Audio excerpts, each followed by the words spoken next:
Hello everyone, আগের ক্লাসে আমি জেনেটিক্স শেষ করে দিয়েছি। আজকে এই ক্লাসে আমি হৃৎপিণ্ডের রক্ত সংবহন পদ্ধতি পড়াবো। হৃৎপিণ্ডের মধ্যে রক্ত দু ধরনের রক্ত আসে, একটা হলো অক্সিজেনযুক্ত রক্ত আর একটা হলো কার্বন ডাইঅক্সাইড যুক্ত রক্ত। তো এই রক্ত সম্পর্কে আমরা একটু জেনে নিই। ব্লাড, তাহলে ব্লাডের মধ্যে কি ধরনের উপাদান থাকে, যে কিভাবে এখানে কার্বন ডাইঅক্সাইড এবং অক্সিজেন যুক্ত হয় ব্লাডের মধ্যে, সেটা একটু আমরা জেনে নিই। ব্লাডের মধ্যে কিছু পরিমাণ থাকছে রক্তরস আর কিছু পরিমাণ থাকছে রক্তকণিকা থাকছে, আর কিছু পরিমাণ থাকছে আমাদের রক্তরস, বা এটাকে ইংলিশে যদি বলি সেটাকে বলা হচ্ছে প্লাজমা। এই প্লাজমা আবার একটা আমাদের টার্মিনোলজি আসবে, সেটা হলো সিরাম। তাহলে what is the basic difference between the plasma and serum? Serum হলো এই রক্ত রসেরই একটা অংশ। প্লাজমা থেকে যদি আমি ফাইব্রিনোজেন মানে হলো যে প্রোটিনটা রক্ত ক্লট করতে সাহায্য করে, সেটাই হলো ফাইব্রিনোজেন। তাহলে ফাইব্রিনোজেনকে যদি বাদ দিই তাহলে সেটা হবে আমাদের ফাইব্রিনোজেন, সেটা হবে আমাদের সিরাম। তাহলে কি হলো, রক্তের মধ্যে আমরা প্রধানত দুটো উপাদান দেখব, সেটা হলো রক্তকণিকা এবং আরেকদিকে হলো আমাদের রক্তরস। রক্তরস থেকে যদি ফাইব্রিনোজেনটাকে বাদ দিই তাহলে সেক্ষেত্রে আমাদের পড়ে থাকবে সিরাম। এই যে রক্তরস, এর মধ্যেই থাকবে আমাদের ওয়াটার, ঠিক আছে। প্লাজমা থাকবে আমাদের 55%, রক্তকণিকা থাকবে 45%, ওয়াটার থাকবে, কিছু কঠিন পদার্থ থাকবে আর কিছু গ্যাসীয় পদার্থ থাকবে। গ্যাসীয় পদার্থের মধ্যেই থাকবে কিন্তু আমাদের কার্বন ডাইঅক্সাইড এবং অক্সিজেন। সেটা কোথায় থাকবে কার্বন ডাইঅক্সাইড এবং অক্সিজেন? এই রক্তকণিকার মধ্যে। রক্তকণিকা আমাদের কি তিন প্রকার আছে আমরা জানি, সেটা কি কি না, রেড ব্লাড সেল, আর একটা হলো ডব্লিউবিসি, লোহিত রক্তকণিকা, শ্বেত রক্তকণিকা এবং প্লেটলেট বা অনুচক্রিকা। হলো, এইবারে আমাদের এই যে কার্বন ডাইঅক্সাইড এবং অক্সিজেন, সেটা আমাদের থাকছে আরবিসির উপরে। আরবিসিটা দেখতে ঠিক এরকম টাইপের, আর এর মধ্যে থাকছে আমাদের হিমোগ্লোবিন প্রোটিন। হিমোগ্লোবিন প্রোটিন এমন একটা উপাদান যেটার মধ্যে কার্বন ডাইঅক্সাইড, এটা যদি হিমোগ্লোবিন প্রোটিন হয়, এর মধ্যে কার্বন ডাইঅক্সাইডও কিছু পরিমাণ বাঁধতে পারে, আবার অক্সিজেনও কিছু পরিমাণ বাঁধতে পারে, বেসড অন হিমোগ্লোবিন কতটা আছে। এটা নিয়ে একটা গ্রাফ হয়, ওটা আলাদা ব্যাপার। এটা আমরা এইটুকুই এটা জেনে নিই যে হিমোগ্লোবিন আরবিসির মধ্যে থাকে, এবং এর মধ্যে হিমোগ্লোবিন এমন একটা প্রোটিন যার মাধ্যমে আমাদের কার্বন ডাইঅক্সাইড বা অক্সিজেন পরিবাহিত হতে পারে। তাহলে হিমোগ্লোবিন হলো একটা ট্রান্সপোর্ট সিস্টেম, যেখান থেকে গ্যাসীয়ভাবে আমরা পরিবেশের সঙ্গে কার্বন ডাইঅক্সাইড এবং অক্সিজেনকে আদান প্রদান করতে পারি। হয়ে গেল রক্ত। এবারে আমরা হৃৎপিণ্ডতে আসি। হৃৎপিণ্ড কোথায় থাকে? হৃৎপিণ্ড আমরা জানি যে বুকের বাম সাইডে থাকে। তাহলে ওই যে গহ্বরের মধ্যে হৃৎপিণ্ডটা থাকে, তার নাম কি? তার নাম হলো মিডিয়াস্টাইনাম। যদি এইটা একটা কঙ্কাল হয় বা মানুষের দেহ হয়, সেক্ষেত্রে এই জায়গায় থাকছে আমাদের হৃৎপিণ্ড। এই হৃৎপিণ্ড যে গহ্বরের মধ্যে আছে, আর এইখানে থাকছে আমাদের ফুসফুস, ঠিক আছে। এই গহ্বরের নাম হলো মিডিয়াস্টাইনাম নামক গহ্বরে হৃৎপিণ্ড বর্তমান থাকে। আচ্ছা, এবারে আমরা একটু জেনে নিই যে শিরা আর ধমনী কি। শিরা আর ধমনী এই দুটো গুলিয়ে যায়, তাই তো। শিরার কাজ কি? শিরার কাজ হলো ও সবসময় রক্ত বাইরে থেকে ভিতরে নিয়ে আসবে। কার ভিতরে নিয়ে আসবে না, হৃৎপিণ্ডের ভিতরে। হৃৎপিণ্ডের ভিতরে শিরা সবসময় নিয়ে আসবে, শিরা, ঠিক আছে। আর ধমনী সবসময় বাইরে নিয়ে যাবে। এটা অক্সিজেন যুক্ত রক্ত হোক বা কার্বন ডাইঅক্সাইড যুক্ত রক্ত হোক, ধমনী সবসময় বাইরে নিয়ে যাবে। ধমনী মানে ধুয়ে নিয়ে চলে যাবে, ধমনী সব সময় বাইরে নিয়ে যাবে। তাহলে শিরা হৃৎপিণ্ডের মধ্যে সব সময় রক্ত নিয়ে আসবে, আর ধমনী সব সময় হৃৎপিণ্ড থেকে রক্ত বাইরে নিয়ে যাবে। বোঝা গেল শিরা আর ধমনীর পার্থক্য? এটা কিন্তু বেসিক ডিফারেন্স। এটা না জানলে বা না মনে করে রাখলে হৃৎপিণ্ডটা বোঝাটা কষ্টকর হয়ে যাবে। এবারে আমরা একটা হৃৎপিণ্ড এঁকে নিই।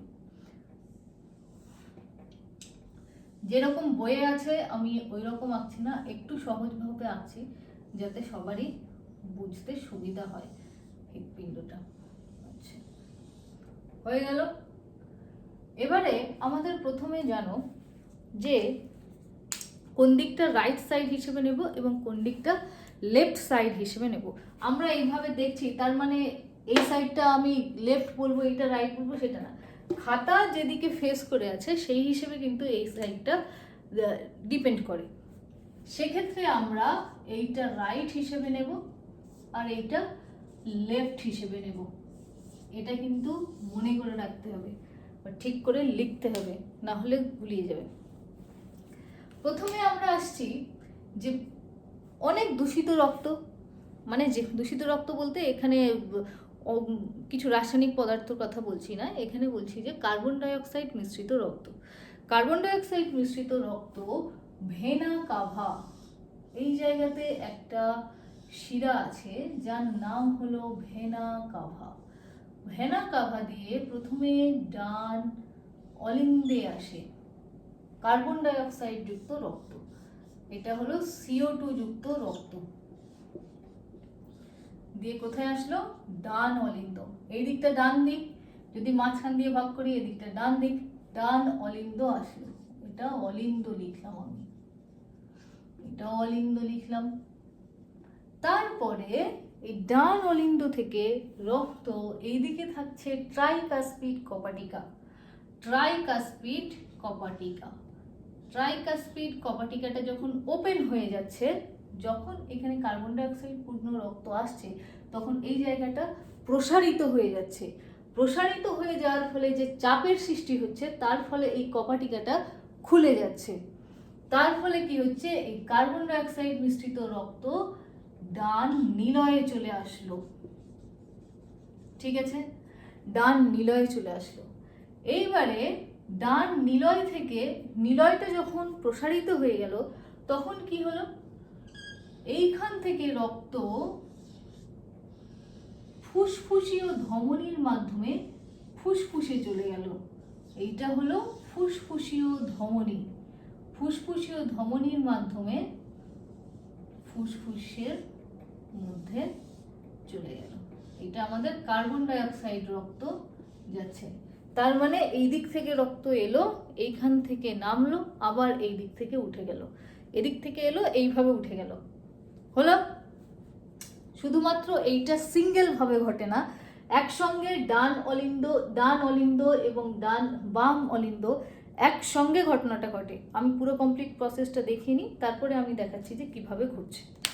এরপরে আমাদের অক্সিজেন যুক্ত রক্ত আসছে ফুসফুস থেকে। সেটা কোথা থেকে আসবে? সেটা এইখানে ফুসফুসীয় শিরা আছে অনেকগুলি। ফুসফুসীয় শিরা দিয়ে আমাদের আসছে অক্সিজেন যুক্ত রক্ত, O2 ব্লাড। ঠিক আছে, এইখানেও আসছে আমাদের O2 ব্লাড। O2 ব্লাড যখন বাম অলিন্দে প্রবেশ করলো, তখন বাম অলিন্দটা ফুলে গেল। ফলে কি এইখানে আছে বাইকাসপিড কপাটিকা। বাইকাসপিড কপাটিকা নর্মাল সময় বন্ধ থাকে, যখনই রক্ত বেশি দেওয়া হলো তখন ওটা ফুলে গেল এবং কপাটিকা সেই চাপে খুলে গেল। খুলে যাওয়ার ফলে এই জায়গাতে আমরা একটা রাস্তা পেয়ে গেলাম যাতে ব্লাডটা নিচে আসে। তাহলে অক্সিজেন যুক্ত রক্ত ব্লাড এখানে চলে এলো। এবারে ব্লাড তো নিলয়ে চলে এলো, এবার নিলয় থেকে তো সারা দেখে যেতে হবে। কার মাধ্যমে যাবে? না, মহাধমনীর মাধ্যমে যাবে। এইখানে আসছে আমাদের মহাধমনী। এই দেখো, এইখানে আসছে আমাদের মহাধমনী। মহাধমনীর মধ্যে দিয়ে চারিদিকে ছড়িয়ে গেল। এটা অক্সিজেন যুক্ত রক্ত, এইখানে যাচ্ছে অক্সিজেন যুক্ত রক্ত O2 আর এটা CO2, ঠিক আছে, গিয়ে সারা শরীরে চলে গেল। এবার টোটাল প্রসেসটা আমরা একবার দেখে নিই। যদি এটা দেখো, যদি এটা ডান দিক হয়, এটা যদি বাম দিক হয়, তাহলে আমার এই হাত দিয়ে আসছে যে কার্বন ডাই অক্সাইড যুক্ত রক্ত, এবং এই দিক থেকে আসছে দুটো ঘটনা একই সঙ্গে ঘটছে, দুটো ঘটনা একই সঙ্গে ঘটছে, ঠিক আছে। যখনই কার্বন ডাই অক্সাইড যুক্ত রক্ত এখানে এলো, অক্সিজেন যুক্ত রক্ত এখানে এলো, দিয়ে নিলয় দুটো এইভাবে, নিলয় দুটো এরকম ছিল, এরকম হয়ে গেল, ফলে বাইকাস্পিড ট্রাইকাস্পিড কবাটিকা নিচের দিকে খুলে গেল, রক্ত নিলয়ে চলে গেল, রক্ত নিলয়ে গিয়ে আবার উপরের দিকে আসছে, উপরের দিকে কি হলো, অক্সিজেন যুক্ত রক্ত আসছে মহাধমনী দিয়ে সারা দেহে চলে যাবে, আর কার্বন ডাই অক্সাইড যুক্ত রক্ত যাবে ফুসফুসীয় ধমনীর মাধ্যমে ফুসফুসে। তাহলে বোঝা গেল দুটো এইভাবে এলো, এইভাবে চলে গেল, এইভাবে এসে এইভাবে চলে গেল, বোঝা গেল প্রসেস। এইটার নাম হলো ভেনা কাভা, এইটার নাম হলো ভেনা কাভা, এইটা হলো ফুসফুসীয় ধমনী, ফুসফুসীয় ধমনী, ফুসফুসীয় ধমনী, পয়েন্টিংগুলো ঠিকঠাক করে করতে হবে। আর এইটা হলো মহাধমনী, মহাধমনী, ঠিক আছে। এই বাম নিলয় আর ডান নিলয়, ডান নিলয় আর বাম নিলয়ের মধ্যবর্তী অঞ্চলে একটা এই যে আন্তঃনিলয় পর্দা থাকে, এটা হলো আন্তঃনিলয় পর্দা হয়ে গেল। আর এই যে ডান নিলয়, এই বাম নিলয়, এই দিকটা একটু বেশি চওড়া হয়, ঠিক আছে, এই দিকটা একটু বেশি চওড়া হয়। হৃৎপিণ্ড যে পর্দার মাধ্যমে আবৃত থাকে, সেই আবৃত পর্দার নাম কি, সেটা হলো পেরিকার্ডিয়াম, সেটা হলো পেরিকার্ডিয়াম, পেরিকার্ডিয়াম নামক পর্দা দ্বারা আবৃত থাকে, পেরিকার্ডিয়াম হয়ে গেল। এইটুকুই ছিল হৃৎপিণ্ডের রক্ত সংবহন পদ্ধতি। এবারে আমি একটা জিনিস বলি, যখন এই যে হৃৎপিণ্ড সংকুচিত প্রসারিত হচ্ছে, এই জিনিসগুলো কিভাবে হচ্ছে, এটা হলো তড়িৎ স্পন্দনের মাধ্যমে। কিভাবে হচ্ছে, তড়িৎ স্পন্দন। তো তড়িৎ স্পন্দন এখানে কে করছে, আমরা কি দেখছি কোথাও যে তড়িৎ স্পন্দন করছে? এইখানে একটা পার্সন থাকে, তার নাম কি, তার নাম হলো সাইনোঅ্যাট্রিয়াল নোড বা এসএ নোড। এসএ নোডকে বলা হয় যে পেস মেকার। এসএ নোড প্রথমে নিজে থেকেই তড়িৎ উৎপন্ন করে, ঠিক আছে, তড়িৎ উৎপন্ন করে এইদিকে তড়িৎ পাঠায় এই অলিন্ডতে, আর এইখান থেকে কিছু 3 ধরনের পথ বের করে, এবং এই 3 ধরনের পথ গিয়ে মেশে এইখানে একটা এভি নোড, এসএ নোড থেকে উৎপন্ন হয়ে এভি নোড, এসএ নোড থেকে উৎপন্ন হয়ে এভি নোড, এভি নোড তারপরে এইখানে গঠিত হয় পার্কিনজি তন্তু, সেখান থেকে পার্কিনজি তন্তুতে দুটো নিলয়ের মাধ্যমে, দুটো নিলয়ের মধ্যে পাঠায় পার্কিনজি তন্তু, সেখান থেকে পার্কিনজি তন্তু, আর এইখানে তৈরি হয় বান্ডেল অফ হিজ। মাঝখানে এখানে লিখতে পারো যে বান্ডেল অফ হিজ, ঠিক আছে। তাহলে তড়িৎ কোথা থেকে কোথায় যায়, সেটা হলো সাইনোঅ্যাট্রিয়াল নোড বা SA node, then AV node, bundle of His, then Purkinje তন্তু। এটাই হলো তড়িৎ স্পন্দন, এইভাবে সাপ্লিমেন্ট হয়। আর একটা জিনিস, সেটা হলো এই যে প্রথমে তড়িৎ স্পন্দন এখানে তৈরি হচ্ছে, তো এখানে যাওয়ার জন্য 0.01 সেকেন্ড সেটা কিন্তু লেট হচ্ছে, এই জন্য কিছু পরিমাণ যে স্পন্দনের একটু ডিফারেন্স হয়, যেহেতু 0.01 সেকেন্ড এখানে লেট হচ্ছে, তাই এই স্পন্দনটা এখানে আসতে 0.01 সেকেন্ড লেট হচ্ছে, সেই জন্য এই যে বাম নিলয় এইটারও কিন্তু স্পন্দন হতে এইটার থেকে 0.07 লেট হয়, এটাই হলো ডিফারেন্স। আর একটা জিনিস, এইখানে অর্ধচন্দ্রাকৃতি কপাটিকা থাকে, কোথায় না এই যে ফুসফুসীয় ধমনী আর মহাধমনীর সঙ্গে নিলয়ের যে সংযোগস্থল, এখানে অর্ধচন্দ্রাকৃতি কপাটিকা থাকে। এবারে লাভ ডোপ আওয়াজ, লাভ হলো যখন দুটো বাইকাস্পিড এবং ট্রাইকাস্পিড কপাটিকা খুলে যাচ্ছে, যে শব্দ হচ্ছে সেটাই হলো কিন্তু লাভ শব্দ। আর যখন রক্তের ধাক্কাতে ফুসফুসীয় ধমনী এবং মহাধমনীর কপাটিকা খুলছে, সেটা হলো ডাব শব্দ। বোঝা গেল? এটুকুই ছিল হৃৎপিণ্ডের রক্ত সংবহন পদ্ধতি, এবং এর ডিটেলসে পড়তে গেলে সেটা 11-12 আছে।